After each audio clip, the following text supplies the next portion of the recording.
기도드리고 설교 말씀 듣도록 하겠습니다. 주님, 오늘도 저희들에게 생명을 허락하시고 또 주님의 날 우리가 함께 예배드릴 수 있도록 인도하시니 감사합니다.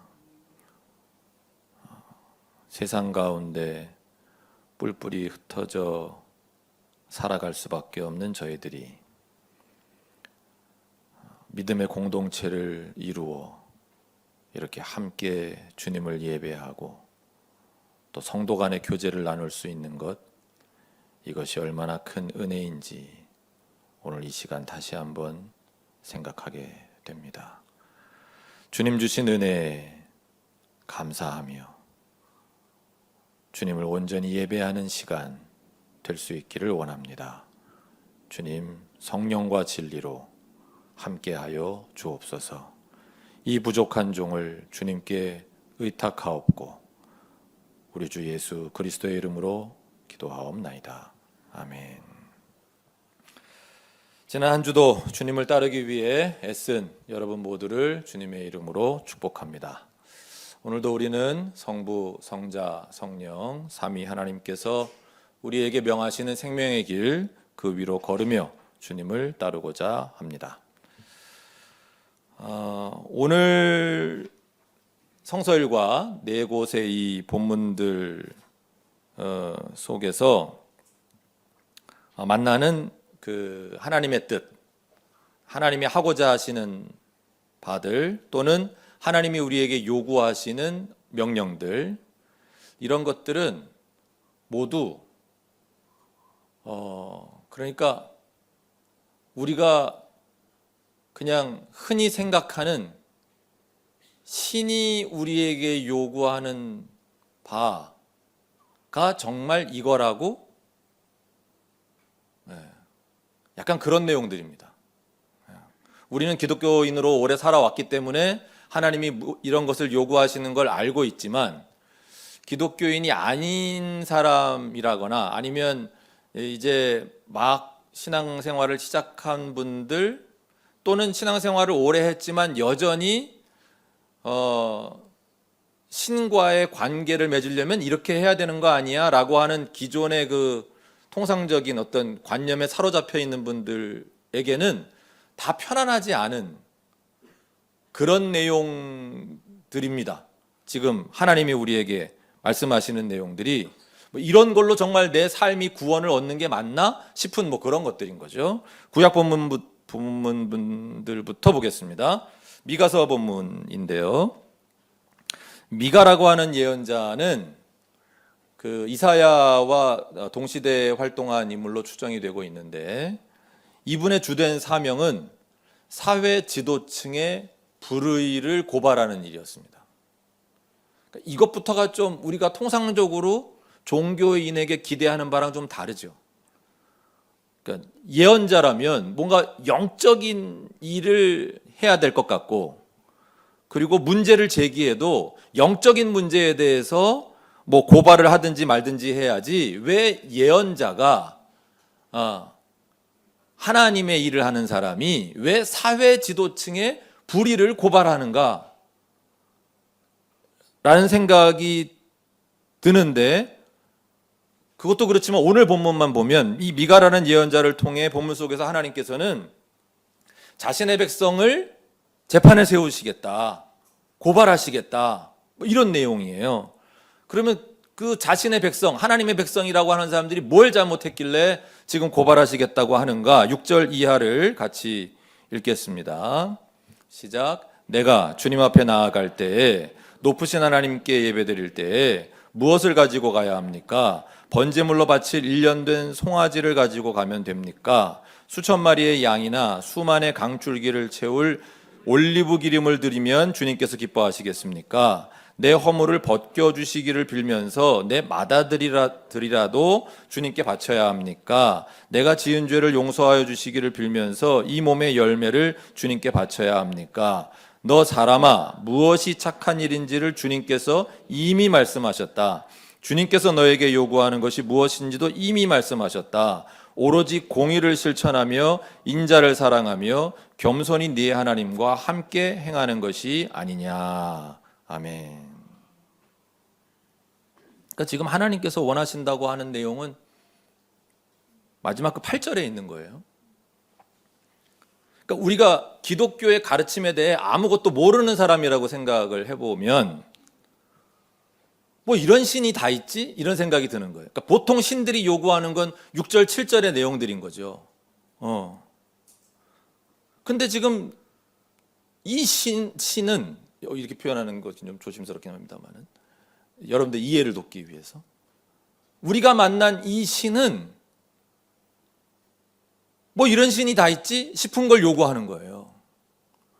다른 신들처럼 재물을 요구하시지. 그러면 우리의 직관에 들어맞는 거예요. 그래, 신이라고 하는 존재는 신의 마음에 들려고 하면, 그리고 신의 도움을 받으려고 하면 많은 재물을 바쳐야 되는 거야. 귀한 걸 바쳐야 되는 거야. 너희가 재물을 바치지 않아서 지금 나 신이 화가 났어, 이렇게 말씀하시면 금방 이해가 되고 신에게 우리가 무엇을 하면 되는지도 이제 와닿는데, 그런데 진짜 신이신, 온 세상의 왕이신 하나님이라는 신은 원하시는 게 뭐라는 거예요? 8절, 공의, 인자, 겸손, 이걸 말씀하는 거예요. 근데 여기에 이 인자는 히브리어로 헤세드거든요. 그러니까 사랑이에요. 하나님의 사랑. 그 자격이 없는 자에게 보여주는 특별한 사랑인 거죠. 그러니까 하나님의 요구사항은 재물 그런 거 다 뒤로 하고 공의를 실천하고 특별한 사랑을 실천하고 그리고 겸손히 네 하나님과 함께 행하는 거 다 라는 말씀인 거예요. 그러니까 우리가 기독교인으로 오래 살면서도 심지어 그러면서도 자꾸 우리는 하나님이 진짜 원하는 건 이게 아니고 무슨 재물이라든가 맏아들이라든가 뭐 이런 거로 자꾸 생각을 하는 거예요. 뭐 이런 신이 있냐 이렇게 생각을 하는 거죠. 시편 본문도 보시면 1절에 주님, 누가 주님의 장막에서 살 수 있겠습니까? 누가 주님의 거룩한 산에 머무를 수 있겠습니까? 그러니까 1절 말씀은 인간들이 던지는 궁극적인 질문이죠. 철학적인 질문이에요. 어떻게 하면 인간이 신의 축복을 받고 신으로부터 구원을 받으며 살 수 있겠는가라고 하는 그런 질문을 던지는 거예요. 마찬가지로 우리에게 가장 편안한 대답은 뭐예요? 나에게 재물을 많이 바쳐라. 나에게 네 생명과도 같은 그게 돈이면 돈을 바치고 그게 네 자식이면 자식을 바치고 뭐 이렇게 해라는 게 우리한테는 편한 거예요. 근데 하나님께서 원하시는 바는 2절 이하예요. 같이 읽어보겠습니다. 깨끗한 삶을 사는 사람, 정의를 실천하는 사람, 마음으로 진실을 말하는 사람, 혀를 놀려 남의 허물을 들추지 않는 사람, 친구에게 해를 끼치지 않는 사람, 이웃을 모욕하지 않는 사람, 하나님을 업신여기는 자를 경멸하고 주님을 두려워하는 사람을 존경하는 사람입니다. 맹세한 것은 해가 되더라도 깨뜨리지 않고 지키는 사람입니다. 높은 이자를 받으려고 돈을 꾸어주지 않으며 무죄한 사람을 해칠세라 뇌물을 받지 않는 사람입니다. 이러한 사람은 영원히 흔들리지 않을 것입니다. 아멘도 안 하시네. 그러니까 안 와닿는 거예요, 우리가. 오히려 하나님의 이런 요구가 편안하지가 않은 거예요. 마태복음 본문도 보십시다. 우리가 아주 오랫동안 제가 설교했던 그 웨슬리 목사님의 그 설교 가지고 오랫동안 같이 나눴던 산상수훈, 사실은 한 절 한 절 다 나눠야 될 진리로 가득한 그런 본문이지만 오늘 성서 일과의 흐름상 우리가 주목해야 할 지점은 아마도 10절 이하가 될 것입니다. 같이 읽어보겠습니다. 의를 위하여 박해를 받은 사람은 복이 있다. 하늘나라가 그들의 것이다. 너희가 나 때문에 모욕을 당하고 박해를 받고 터무니없는 말로 온갖 비난을 받으면 복이 있다. 너희는 기뻐하고 즐거워하여라. 하늘에서 받을 너희의 상이 크기 때문이다. 너희보다 먼저 온 예언자들도 이와 같이 박해를 받았다. 아멘. 예언자들도 박해를 받았다. 아니, 신의 뜻을 전하는 사람이면 존중을 받고 인정을 받고 칭찬을 들어야지. 이게 뭐냐는 거죠. 우리가 생각할 때는 의를 위해 박해를 받는 사람이 복이 있다니요. 의를 위해 일을 했으면 뭐 상이 쏟아져야지. 그러니까 우리에게는 이런 식의 구원의 길이 편하지 않아요. 마지막 고린도전서 본문은 좀 다를까요? 1장 18절, 십자가를 지는 길만이 구원을 이룰 수 있다는 말씀을 하시는 거잖아요. 그죠? 그러면서 이게 어리석은 말로 들릴 거다. 사도 바울도 알고 계시는 거예요. 우리의 반응이 어떨 거라는 걸. 21절 하반절, 하나님께서는 어리석게 들리는 설교를 통하여 믿는 사람들을 구원하시기를 기뻐하신 것입니다. 23절, 거리껴지는 말이고 어리석은 일일 뿐이라고 여겨지는 십자가의 구원.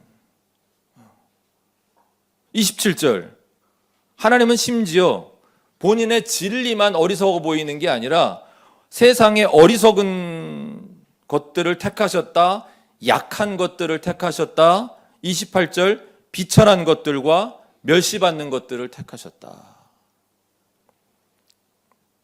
오늘 고린도전서 본문에서 어리석은이라는 표현이 얼마나 많이 나오는지요. 그러니까 여러분들이나 세상 사람들이 제 설교를 잘 안 들으려고 하는 것도 이해가 돼요. 얼마나 어리석은 말로 들리겠냐 이 말이에요. 저 목사가 뭐라 그러는 거야? 무슨 저런 말도 안 되는 소리를 하고 있어? 그러니까 우리의 반응을 주님도 아시고 사도 바울도 아시는 거예요. 우리는 끊임없이 질문하죠. 이런 본문들 앞에서 왜요 하나님? 세상을 구원하려면 어리석어서는 안 되지요. 똑똑해야지요. 강해야 되고요. 뭘 약하기는 고귀함과 인정받음으로 세상을 구원해야지요. 하나님은 그게 아니라고 말씀을 하시는 게, 그러니까 우리가 생각하는 어떤 이상적인 구원의 방법, 이상적인 신앙 공동체의 모습, 우리의 상식, 이런 건 이처럼 주님의 가르침과 주님의 방침과는 계속 어긋나는 거예요. 여러분, 어류는 존재하지 않는다는 사실을 알고 계신가요? 룰루 밀러라고 하는 분이 쓴 물고기는 존재하지 않는다라는 책이 있습니다. 그게 꽤 베스트셀러가 됐더라고요. 이런 책을 누가 많이 읽으실까 했는데 읽다 보면 엄청 재밌긴 하거든요.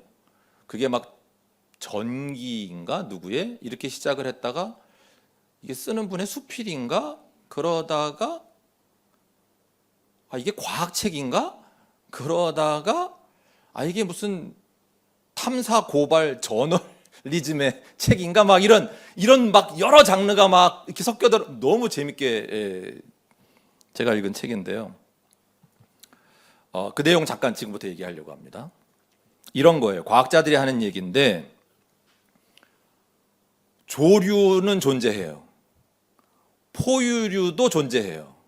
양서류도 존재해요. 그런데 어류는 존재하지 않는다는 거예요. 어리둥절하시죠? 네. 그 분기학이라는 학문이 있더라고요. 생물학의 한 분과라고 볼 수 있는 건데 그 가지, 브랜치 있잖아요. 이렇게 나무의 가지. 이걸 뜻하는 그리스어 클라도스에서 그 이름을 따와서 클라디스틱스라고 하는 학문 분과인데요. 그러니까 이제 이 사람들이 하는 건 뭐냐면 이 생물이 어느 가지에 이렇게 속하는지 그 가지들을 추적하는 이제 학문이라 그래요. 첫 번째 사진 좀 보여주시겠어요? 자, 소와 연어와 제일 저쪽에 흉측하게 생긴 저 물고기는 페어라는 겁니다. 페어. 그러니까 아주 지구상에서 굉장히 아주 오래된 그 살아있는 화석이라고 불리는 그런 생물이죠. 퀴즈를 하나 내겠습니다. 여기서 나머지 둘과 다른 하나는 무엇일까요? 그러니까 이 세 가지 무리에서 가장 관계가 먼 것은 어느 생물일까요? 분명히 소로 보이는데, 근데 소면은 안 물어봤을 것 같고, 네, 정답은 연어입니다. 이 폐하고 소는 둘 다 호흡을 하게 해주는 폐하고 아주 유사한 기관이 있는데, 그죠? 폐어에 폐가 있대요. 그래서 이름이 폐어인가 봐요. 네. 근데 연어에는 폐가 없죠. 그리고 폐어하고 소는 둘 다 후두개라는 기관이 있대요. 왜 음식물 넘어갈 때 이렇게 후두로 들어가는 걸 막아주는 그런 기관, 그런 피부가 폐어랑 소에게는 있는데 연어에는 없는 거예요.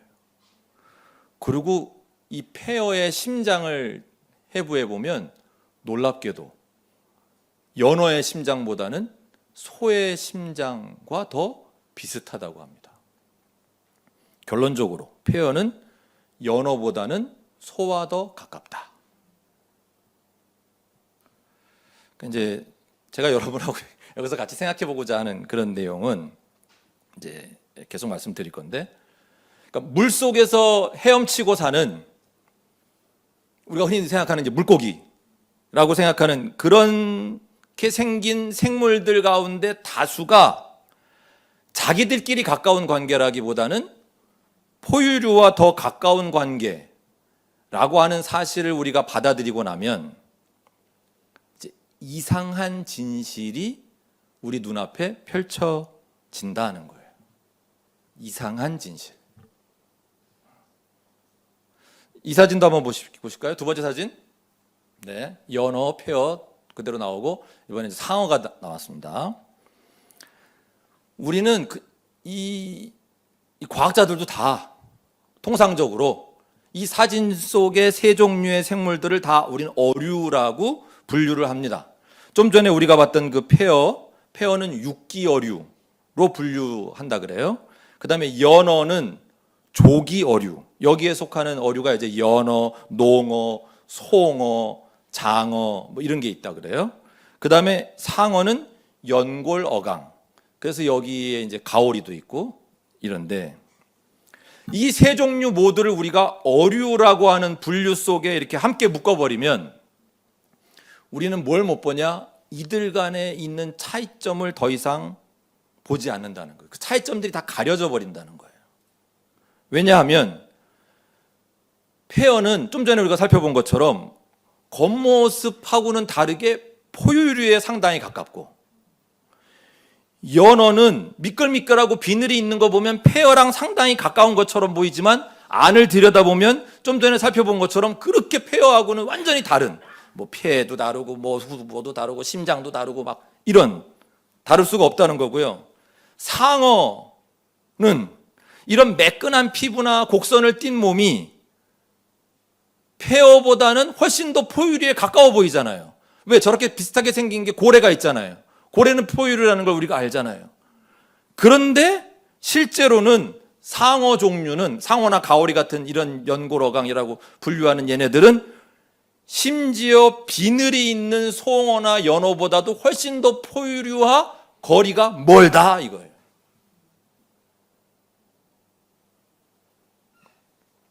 그래서 분기학자들은 우리가 통상적으로 부르는 물고기, 어류는 없다.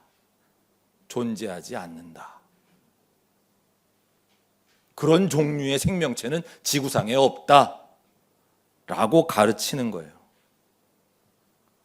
여전히 마음에 안 와닿는. 그러니까 그 책에서 분기학자들이 얘기하는 예가 또 하나 뭐가 있냐면, 물속에 살고 있다고, 몸에 비늘이 있다고, 그런 생명체 모두를 물고기라고 어류라고 부르는 건 마치 이런 거라고 설명을 합니다. 세 번째 사진 보여주세요. 바다를 산으로 바꿔가지고 생각을 해보자는 거죠. 산에 가면 두꺼비도 있고 다람쥐도 있고 독수리도 있고 산행을 하는 사람도 있어. 이거를 우리가 다 저거를 산어류라고 얘기하자. 산에 사니까. 이렇게 분류를 하면 말이 되냐 이 말이에요. 말이 안 되잖아요. 그래서 그 과학자들이, 이게 최근에 한 얘기가 아니고요, 지난 몇십 년 동안 세상에 외쳐왔다는 거예요. 여러분, 세상에 어류라는 건 없습니다. 세상에 물고기는 존재하지 않아요. 폐어도 물고기, 연어도 물고기, 상어도 물고기, 이렇게 부르는 건 틀린 겁니다. 이런 이야기를 과학자들이 왜 하느냐? 우리가 한번 이름을 붙이고 나면 더 이상 그걸 제대로 바라보지 않게 된다는 사실 때문에 이걸 바로 잡으려고 애를 썼다는 거죠. 그러니까 한번 뭔가가 편안해지고 나면 그걸 바꾸려고 하지 않기 때문에. 진실이 점점 더 가려지는 거죠. 이 모두를 다 물고기라고 부르고 나니까. 근데 저는 더 놀라운 점은, 저는 이 책 보면서 그런 얘기를 처음 봤어요.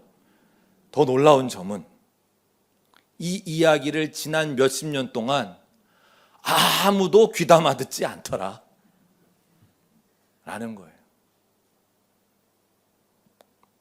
그러니까 사람들은 자신들이 딱 한눈에 봤을 때 들어오는 그거, 직관이라 그러잖아요. 이 직관과 잘 들어맞지 않으면 아무리 진실을 이야기해도 그 진실을 외면하더라라는 거죠. 이렇게 얘기하면 사람들이 그런 거예요. 아니, 물에 살면 물고기지. 그러면 뭔데 그게? 그러면 물에 사는데 그럼 뭐라 부를 건데? 이런 반응을 보인다는 거죠. 여러분도 지금 그런 생각이시죠? 목사님 뭘 잘못 잡섰나? 어젯밤에 물고기를 잡섰나? 뭐 주일 아침부터 저렇게 물고기 얘기를 설교 시간에 장황하게 늘어놓는다냐? 제가 말씀드리고 싶은 포인트는 이겁니다. 이 세상에는 편안함을 진실과 맞바꾸지 않는 사람들이 굉장히 많다. 우리가 2022년 한 해 내내 들여가지고 마침내 드러난 하나님 나라를 수요일날 성경 공부를 했어요. 근데 사실 우리가 느낀 것도 비슷해요. 스스로에게 너무 놀랐어요. 이렇게까지 편안함을 진실과 맞바꾸기란 어려운 일인가? 우리는 우리 자신을 보고 깨달았어요. 내가 기존에 알던 복음, 내가 기존에 알던 천국, 부활, 승천, 영생, 이런 거하고 다른 얘기를 한다고 글쎄 저한테 제가 그 책 쓴 톰 라이트 교수님을 하나님처럼 떠받든다고 생각을 하시더라고요. 저는 그분하고 일면식도 없어요.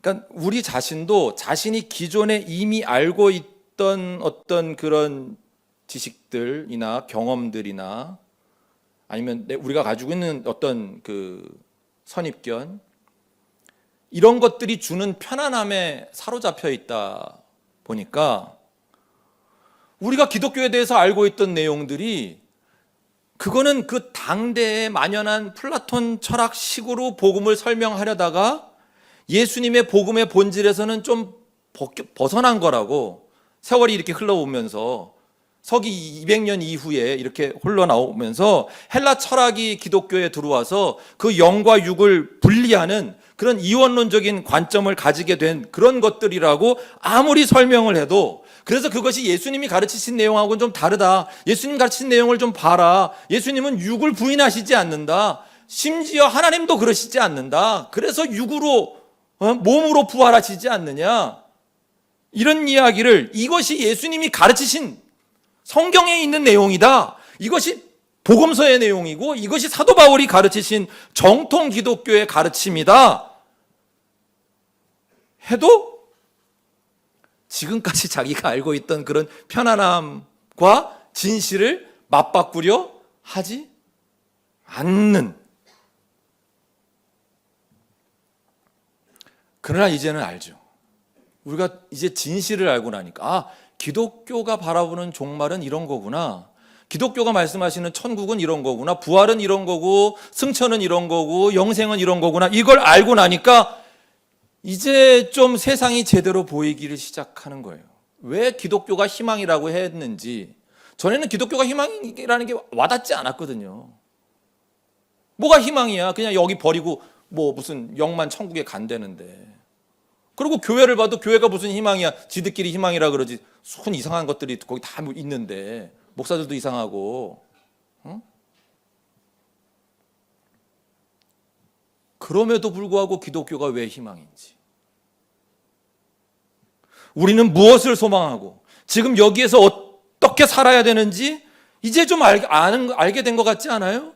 이제 몸의 부활의 그 의미를 알고 나니까 우리에게 주신 복음, 그게 도대체 그래서 이게 기쁜 소식이었구나. 하나님이 정말 왕이시고 예수님이 이 온 세상의 주님이시고 악은 이미 패했고 하나님의 새로운 세상이 이미 시작되었기 때문에 거기에 내가 소속되어 있고 그 하나님의 긴 세상을 구원하는 스토리 안에 내가 들어가 있다는 걸 발견했기 때문에 이게 그래서 기쁜 소식이구나. 어둡게만 보였던 세상이 희망이 없어 보였으니까, 아니 여기에 하나님은 희망을 두고 하나님이 다시 오셔서 회복하실 것이구나. 이 세상을 우리가 아무리 망쳐놓으려고 해도 하나님이 회복하실 거구나. 도덕게만 여겨졌던 그 몸과 물질들이, 우리의 시간과 그 공간이 이게 얼마나 소중한 선물인지, 우리가 왜 모든 것을 들여서 이 창조계를 지키고 가꾸고 왜 정의롭게 해야만 하는 것인지, 왜 아름다움을 잃어버리면 안 되는 것인지, 이런 거를 깨닫게 되는, 이것이 진실의 힘이고 진리의 힘인 것이죠. 온 세상의 왕이신 하나님께서 정하신 살아가는 방법, 오늘의 설교를 정리하겠습니다. 하나님이 우리에게 원하시는 삶, 하나님의 진실, 우리의 기존의 생각과는 많이 다릅니다. 정말 많이 다르고요. 우리의 직관과도 완전히 다릅니다. 우리는 끊임없이 우리 생각대로 하나님을 믿으려고 그래요. 왜? 그게 편하니까. 다른 신들이라고 하는 존재들이 요구하는 것처럼 우리 하나님도 그런 걸 요구하시겠지 라고 생각하는 게 편하니까. 그래서 우리가 그려놓은 모습대로, 우리의 이상대로, 우리 생각대로 하나님을 설득하고 조종하려고 해요. 그래서 우리에게는 하나님을 믿는 사람다움이란 없는 것인지도 모르겠어요. 진실은 이렇습니다. 우리는 미가서의 가르침대로 공의를 실천하며 하나님의 사랑으로 사랑하며 겸손히 하나님과 함께 행해야 합니다. 마태복음에서 예수님께서 친히 가르치신 것과 같이 박해, 즉 고난을 당할 수 있어야 합니다. 무엇을 위해서? 의를 위해서 말입니다. 하나님 나라는 그 사람의 것이기 때문입니다. 고린도전서 본문에서 가르치신 바와 같이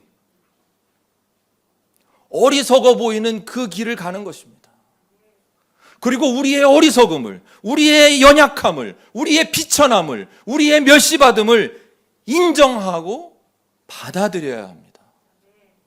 아니야, 나는 엄청 잘났는데 제발 이제 좀 그런 걸 그만해야 됩니다. 내가 잘나서 내가 뭔가 할 수 있는데 그건 당신 안에 하나님이 1도 없다는 얘기입니다. 그리고 시편 본문의 가르침대로 살고자 해야 합니다. 우리 2절부터의 말씀을 그렇게 살겠습니다 라는 결단의 마음으로 함께 읽어보십시다.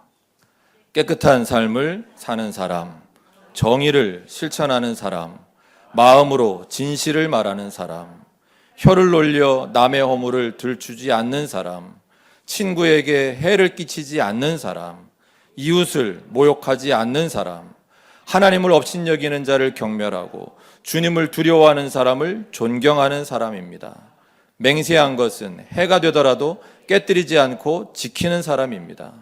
높은 이자를 받으려고 돈을 구워주지 않으며 무죄한 사람을 해칠세라 뇌물을 받지 않는 사람입니다. 이러한 사람은 영원히 흔들리지 않을 것입니다. 우리는 이제 더 이상 편안함을 진실과 맞바꾸지 않는 그런 사람으로 살아가지 않을 것입니다. 기도드리겠습니다. 주님, 내 이상을 가지고 주님의 공동체에 들어와 있지는 않은지, 나의 편안함을 진실과 맞바꾸지 않은 상태로 살아가고 있지는 않은지,